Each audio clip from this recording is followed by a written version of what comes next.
I think this is a perfect slasher to introduce a newer generation into horror. Let's do it. Clown in a Cornfield takes place in Kettle Springs, Missouri, and we open up in 1991. We see that this group of teenagers is having this party at the Bay Pen corn syrup factory, which happens to be in the middle of a cornfield. And when two of those teens sneak off into the cornfield, they are brutally murdered. And the killer is Friendo, who is the Bay Pen mascot. We then cut to the present and we meet our main character, Quinn Maybrook, and she has just relocated to Kettle Springs with her father, Glenn. He just got a job as the town's family doctor, and eventually we find out they're relocating because Quinn's mother sadly overdosed and died not long ago. Her father kind of had a breakdown and just needed to get away, so he found this tiny town with this opening for a family doctor, and here they are. They move into their house, and Quinn meets their neighbor, Rust, who walks her to school on the first day. Quinn goes to her first class, and the teacher is just a total asshole, and he gives Quinn and a bunch of other kids detention for no reason. She ends up befriending this group, which consists of this kid Tucker, Janet, Matt, Ronnie, and this kid Cole, who is the son of the town's mayor, Arthur Hill. So Quinn ends up hanging out with the group that night, and they tell her about the Bay Pen factory, which recently burned down. And right before it burned down, the group was filming a YouTube video in there, so the town blames them for it, even though the official report was faulty wiring. The group ends up playing a prank on Quinn where somebody dresses as Friendo and goes to attack her.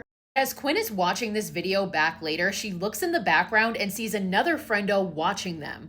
And that night, after the group goes their separate ways, we see one of the friends, Tucker, be attacked and killed by Friendo in his home.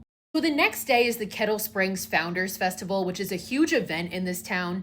The group decides to play another prank, and this one accidentally results in one of the floats being burned down. So the sheriff, who has made it very clear that he hates this group, throws them in jail. Eventually he lets them out, and Quinn's dad is obviously pissed, and he ends up grounding her. And Matt managed to escape this, so he wasn't put in jail, but we see at home while he's working out in his garage, Friendo shows up.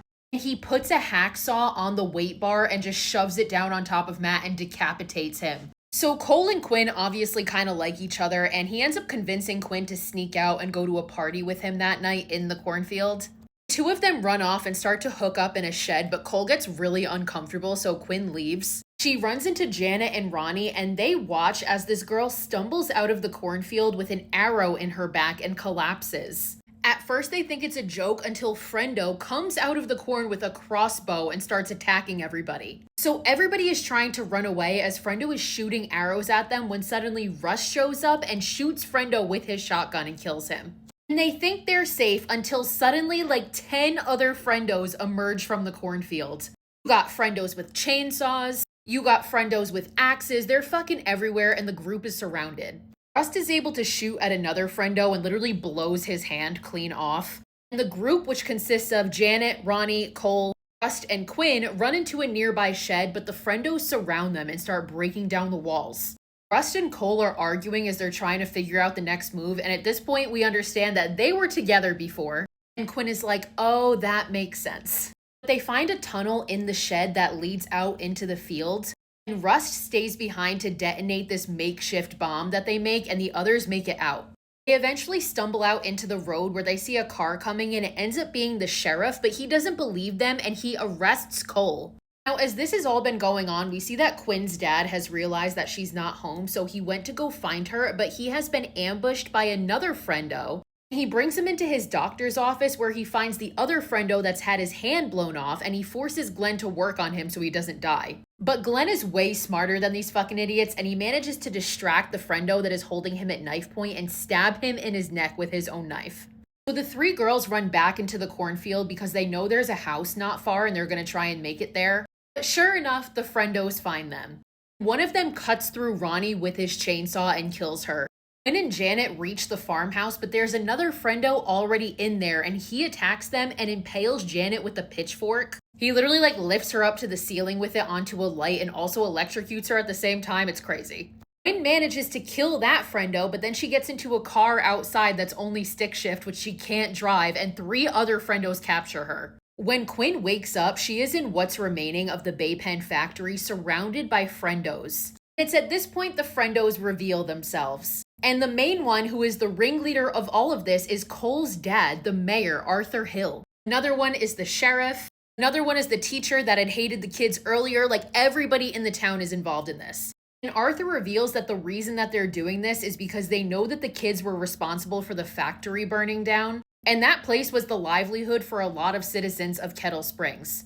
They reveal that they have a noose tied to Cole, and the plan is that they are going to make it look like a murder-suicide, like Cole killed Quinn and everybody else and then killed himself.